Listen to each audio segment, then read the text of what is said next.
E aí pessoal, tudo bem? Aqui quem fala é o professor Fábio. Estou aqui hoje para mostrar para vocês então mais um conceito da química, que são as soluções.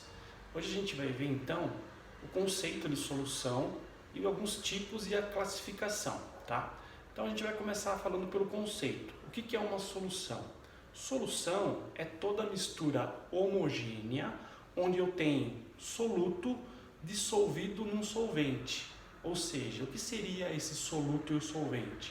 O soluto é a espécie que está em menor quantidade, é aquela que vai ser dissolvida na espécie em maior quantidade, que é o solvente. A gente pode dar um exemplo aqui então, por água e sal. Quando eu tenho um recipiente formado por água e sal, o sal é o que está sendo dissolvido na água, que é o solvente. Então o soluto é o sal e a água é o solvente. Então eu formo uma solução, tá? Essas soluções, elas podem ser sólidas, líquidas ou gasosas. Nós já vimos o exemplo da solução líquida, que é um recipiente com água e sal. Vamos dar um exemplo de uma solução sólida. O ouro 18 quilates é um exemplo de uma solução sólida, onde eu tenho 75% de ouro puro e 25% de cobre. Ou seja, o soluto, que é a espécie em menor quantidade, é o cobre, e o ouro, que é a espécie em maior quantidade, é o solvente. Então, forma uma solução sólida. Vamos dar um exemplo de uma solução gasosa, o ar atmosférico. Então, eu tenho, por exemplo, 78% aproximadamente do ar formado por nitrogênio, que é o solvente, e os outros gases, por exemplo, oxigênio, em torno de aproximadamente 16%, pode ser o soluto. E aí eu tenho a formação de uma solução, então, gasosa, né? Então ela pode ser sólida, líquida ou gasosa, onde eu tenho soluto, espécie em menor quantidade, dissolvida no solvente, que é espécie em maior quantidade, tá? Como que eu posso saber a quantidade de soluto que eu consigo dissolver num solvente? Eu tenho um limite aí. Para isso foi criado o que nós chamamos aí de coeficiente de solubilidade. Então, o coeficiente de solubilidade, a gente pode chamar de CS, ele é padronizado para várias substâncias.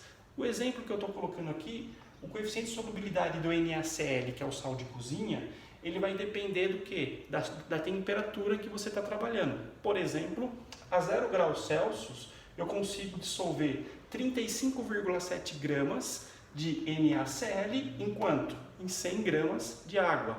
Então, o coeficiente de solubilidade para o NaCl a 0 graus é quanto? 35,7 gramas de soluto em 100 gramas de água, que é o solvente.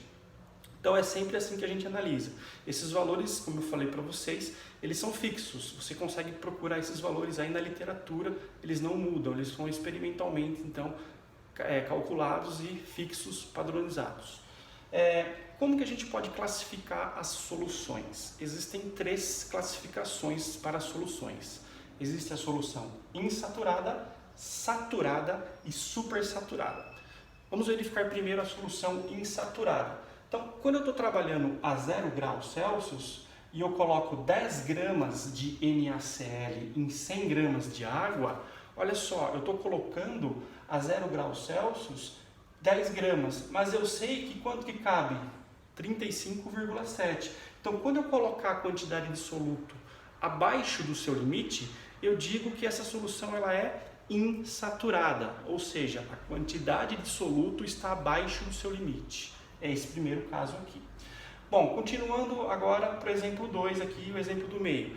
Se eu estou numa temperatura de 0 graus e coloco 35,7 gramas de NaCl em 100 gramas de água, eu estou exatamente no limite do coeficiente, que é a quantidade máxima que cabe.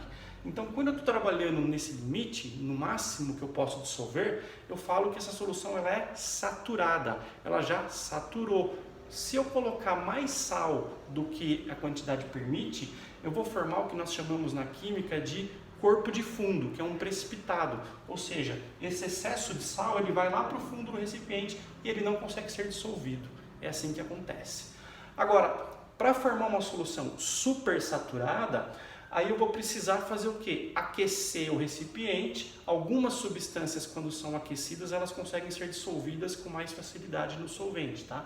Então, quando eu aqueço esse sistema a 50 graus, eu já consegui dissolver 37 gramas, ou seja, acima do limite do coeficiente. Aí quando eu retorno para 0 graus a temperatura, eu vou ter uma solução que nós chamamos de supersaturada. Por que é supersaturada? A quantidade de soluto que está ali é superior ao seu limite.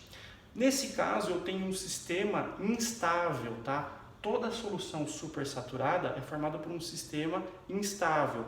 Qualquer perturbação que ele vai sofrer, essa quantidade que está acima do limite, ela vai para o fundo do recipiente, tá? Ela vai precipitar. Bom, pessoal, então é isso que eu tinha para falar para vocês. Espero que vocês tenham gostado da explicação. Aguardem o próximo vídeo. Um abraço.